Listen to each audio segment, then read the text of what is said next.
All right, guys. The last of my block here before one more game a little bit later today. This is Monster Truck Rally. I'm going to let this song kind of happen for a bit. There's only 2 songs in this game, so I wanted to make sure we get to hear this one, because you're not going to hear this one much anymore now that I leave the title screen. So, Monster Truck Rally has a whole lot of events to it. It's got a hill climb, it's got a drag race, it's got a bog, where we're going through water, we got to crush some cars, we got a tug-of-war, we got a sled pull, there's a drawbridge level, some donuts we got to do, a custom track, and then the final combo course. It takes everything and puts them all together. That's what the Monster Truck Rally is. So we're going to pick that, all of those individual events. You saw custom track? Yeah, so then let's build ourselves a nice, neat custom track. You know, one that's very conducive to speedrunning. How about this? Yeah, that seems really intricate and crazy. Let's roll with that. So that'll be our custom track. Let's pick a more RGL-friendly color, right? Oh, we can't pick it because player 2's red. All right, well, we don't want player 2 in this game. And we don't want a computer player in this game. So now can we pick red? There we go. Cool. And we only want to do 1 lap, so all these defaults here aren't really part of the main category of this game. So we're just going to go through the entire Monster Truck Rally as fast as humanly possible. All right, here we go. Timer's going to start here since I hit Go Race. We're already on Monster Truck Rally. Here we go. And go. All right, so we got our hill climb at first. It's just what you think it is. We're going to be climbing a bunch of hills and making a big... Actually, it's not what you think it is. When I think of Monster Truck Rallies, I think I'm going to be inside of some arena. And maybe worst case scenario, some outdoor arena. But this thing is like we're driving like a huge, several miles long course. It takes us quite a long time to traverse with some crazy elevation change. But yeah, needless to say, a lot of stuff going on here. We also got a little gear indicator in the upper left corner there. You change gears in this game with a very strange control. You release the accelerator and then press it again. So there's no actual like controlling of gears. If you lift off the accelerator and then press it again, you're going to upshift, whether you wanted to or not. So we have to be careful about that. And then also we're going to really be careful about bottoming out. It's just like that. Like sometimes you'll go over jumps and it'll just be the wrong speed. There's a little bit of RNG into how high you bounce on some of your jumps here, and that's what causes the bottoming out. So hopefully we won't get too many of those, and hopefully we don't get too many of those in inopportune places where we would have to be in the middle of an uphill climb or something when we bottom out, and then we have to start from 0 in the middle of an uphill, which would be brutal. So we're going to try and time these so that we can land on the down part of the hill and really kind of maximize the amount of time that we spend in 3rd gear. And then we have to slow down a little bit here because this is a very popular bottoming out place in the middle of the uphill if you're not careful. So we slow down and go back to 2nd gear there just in case. Oop, that's not the turn. That's not where we wanted to go. You can see how slow the climb is sometimes if you're not perfectly straight. There's our turn. Now we can get the 3rd gear, and hopefully we get a nice low flight of this last jump. That's not going to be good. So a little bit of a bottom out there puts us back in 1st gear on a hill climb. Costs us a few seconds. It would be an obvious automatic reset if we were playing this on our stream and grinding, but we have to go for it. Doesn't actually end the run, so we'll just keep playing. But we're going to go for everything. All right. Time to drag race.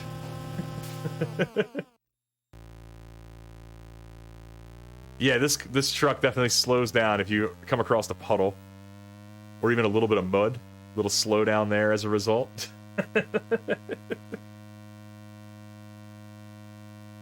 Also, you know what, though? It might be kind of unfair, because the trucks handle it just fine. We can drive through all the puddles and bogs just fine and survive. It just slows us down a whole lot.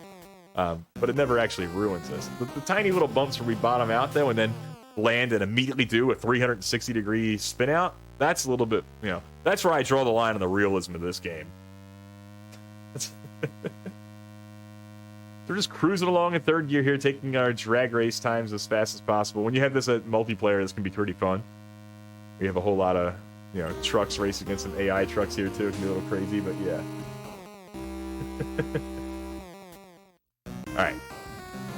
So here's the bog. Here's where we're doing a whole lot of our swimming. What we're really going to try and mitigate here is, you guys can probably hear when we get to it, that the truck will go make some water sounds like that, right? So we're going to try and minimize the water sounds because that means we're in there too long. We're okay with 3s, and there's one spot where we'll have a 4, but we don't want to have any 4s that we're not supposed to. because that means we got to the bog at too low of a speed. That's not great, but at least we got no water. There's one other place up here where we could potentially bottom out.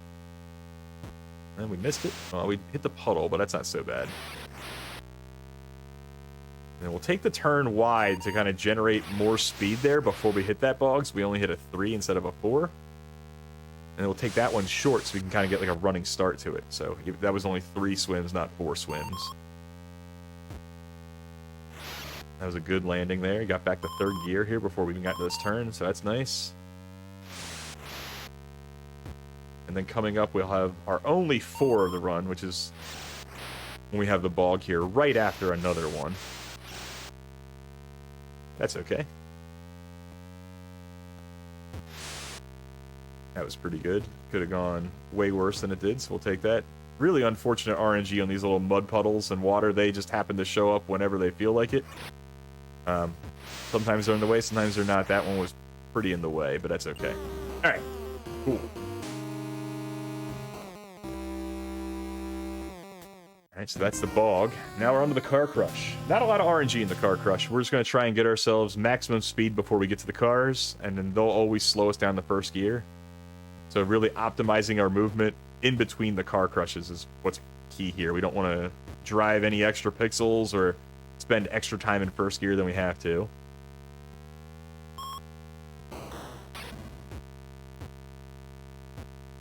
And then right as soon as we clear this red car, we're trying to get the second gear as fast as possible.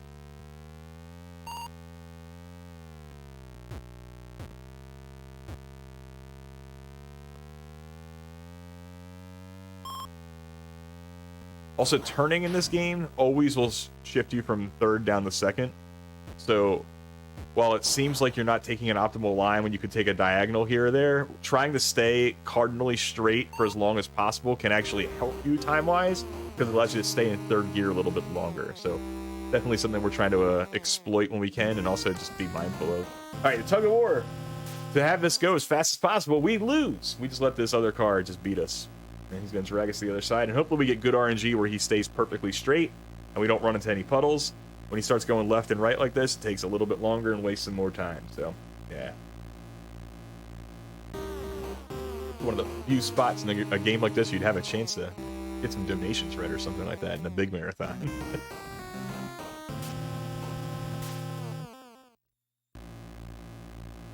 All right, so we get the one last tug here, and we'll then move into the next section. Oh, man, drag me through the puddle. Go straight. Stop going to the walls. Come on, man. I'm driving a red truck just like you. We're supposed to be pals. All right, there we go. Got to me on the other side.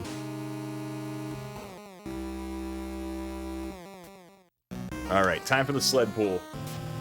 We try to drag the sled as far as possible, and then it stops the run. So, as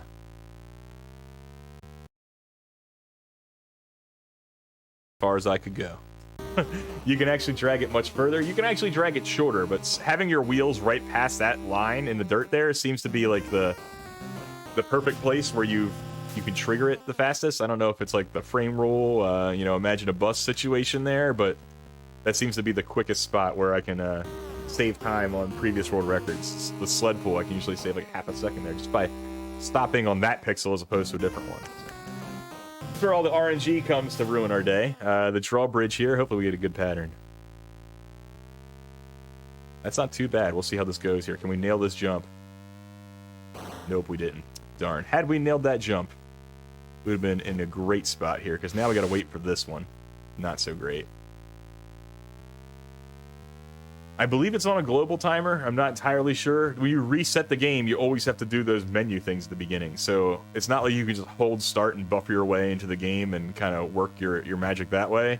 You're always going to have the menuing. You're always going to have a little bit of frame variability through some of those pieces there. So it's kind of hard to manipulate this. But the timer that the drawbridge is on seems to be unified amongst all the drawbridges, but random when you get to the level. So we just hope that it's in the right spot at the right time. We can start the level and not have to wait too long. I got a little bit of a head start there and jumped the gun on when I should have left the line. All right, 2 heats of donuts. And then you guys get to see my crazy custom track again. Can't get the third gear in these donuts. Doing too much turning, but second gear is fine. Oh, you know. He's got to do 3 laps around this in a circle.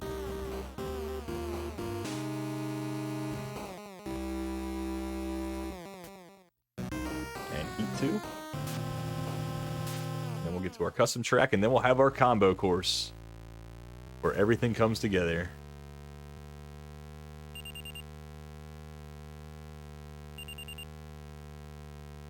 Alright, good news there.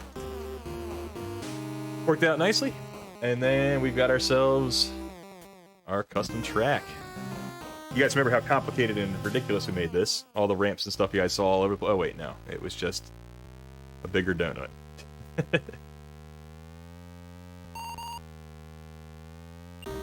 There we go. Now we go to the combo course, where you'll see the hill climb, the bog, the drawbridge. Everything all come together. There won't be a sled pull here, thankfully. No drag race here.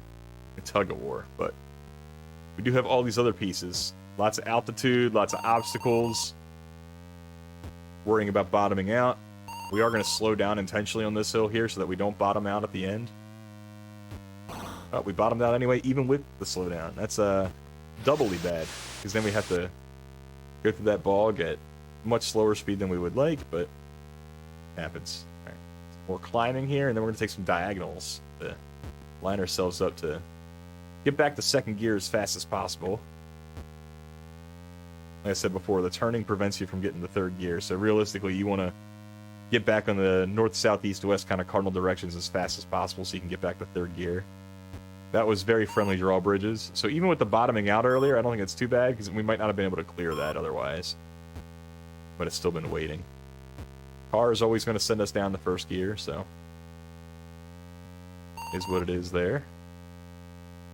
Pretty friendly RNG with puddles and mud so far.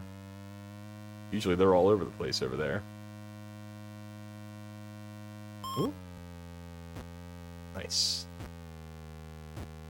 Don't typically get there at that speed. Usually slowing down and avoiding a lot of other things, so there's some puddles and mud to worry about.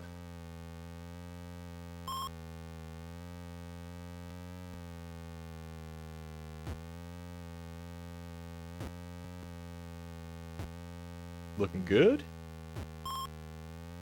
Been a very nice combo course so far. We'll see how the bog portion plays nice later. Couple drawbridges left we got to worry about too. The hill climbs here have gone smooth. The car crush went smooth. We do have some cars at the end, so keep an eye on those guys as well. Now we're just a little bit too slow for that one. That's all right.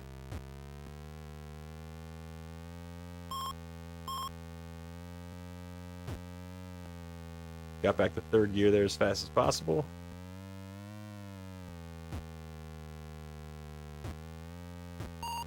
And a couple more hills here to climb.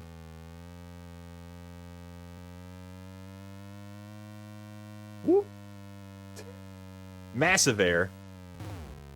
That's actually not a bad spin. Sometimes you'll do that on purpose, just in general, to try to maximize your braking power there to hit that turn. Try to keep our speed here as high as possible. We'll go the long way so we can get back to second gear for this bog. Same for this one. Get ourselves kind of a running start. And this will probably be a quadruple. That's okay. We got our last couple cars up here. And time is going to be after the screen transition once we cross the finish line up here. So, looking alright. Pretty decent time.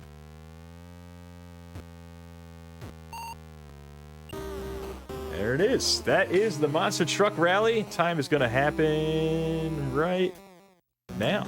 There we go. 12:49. Not too bad. That's like 30 seconds off world record, right? That could have been worse. Got them George Sanger beats to end the run, though. That's always good. We got some nice gift subs going on there, too. Very nice. Thank you guys so much for the GGs. Glad you enjoyed Wednesday so far. I've got one more game for you later this morning. Gonna have a few hour break though to rest and get caught up with that. But appreciate you guys dropping by to see G.I. Joe and Funhouse and this game and Skater Die 2. So been great seeing you guys, and I hope to see you again. And love seeing this many viewers come out for Wed Nest Day, man. It's a great console, and if you ever want to see more NES games getting grinded, you can see all the names in this chat are pretty popular in that category. I see Ferret, Rayo, and a bunch of others there that play almost exclusively NES games on their channel. So check them out if you haven't, and me as well. So you guys can see G.I. Joe at GDQ next month too, but I'll see you guys at the American Gladiators in a couple hours. Thanks so much for watching.